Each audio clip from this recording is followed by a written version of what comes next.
नमस्कार, मैं हूं विवेक और वन इंडिया हिंदी में आपका स्वागत करता हूं।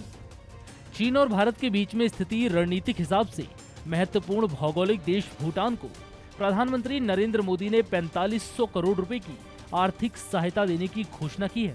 प्रधानमंत्री बनने के बाद पहली बार भारत पहुंचे भूटान के पीएम लोटे शेरिंग ने नई दिल्ली में पीएम मोदी से शुक्रवार को मुलाकात की। इस द्विपक्षीय मुलाकात के दौरान पीएम मोदी ने भूटान के 12वें पंचवर्षीय इकोनॉमिक प्लान के तहत आर्थिक सहायता देने की घोषणा की।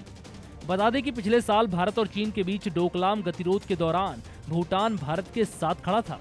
पिछले महीने पीएम पद की शपथ लेने वाले भूटानी पीएम शेरिंग से वार्ता के दौरान पीएम मोदी ने कहा, भारत हमेशा अपने पड़ोसी देश भूटान के साथ दोस्ताना और एक अच्छे साझेदार की भूमिका निभाता रहेगा। भूटान के साथ द्विपक्षीय और आर्थिक संबंध मजबूत करने के लिए अगले 5 साल के लिए 400 करोड़ रुपए का ट्रेड सपोर्ट करने की भी घोषणा हुई। इस वार्ता का उद्देश्य 2017 में डोकलाम सैन्य विवाद के बाद भूटान की नई सरकार के साथ मजबूत संबंधों को स्थापित करना है। भूटान और भारत के बीच नई पंचवर्षीय योजना इसी साल शुरू हुई थी, जो 2022 में खत्म होगी। इसके तहत भारत के सहयोग से भूटान में 720 मेगावाट का हाइड्रो पावर प्रोजेक्ट सबसे ज्यादा फोकस पर रहेगा। भूटानी पीएम से मुलाकात के दौरान पीएम मोदी ने कहा, इस प्रोजेक्ट को जल्द ही पूरा कर लिया जाएगा। मैंने प्रधानमंत्री जी को आश्वस्त किया है कि भूटान के विकास में भारत हमेशा की तरह एक भरोसेमंद मित्र और साझेदार की भूमिका निभाएगा।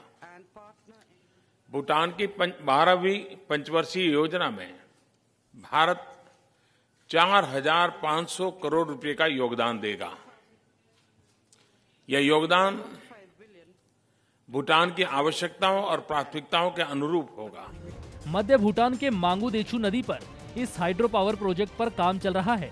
भारत और भूटान ने मांगदेछू हाइड्रो पावर प्रोजेक्ट निष्पादित करने के लिए अप्रैल 2010 में एक द्विपक्षीय समझौते पर हस्ताक्षर किए थे, जिसकी मंजूरी लागत 2896 करोड़ रुपए थी।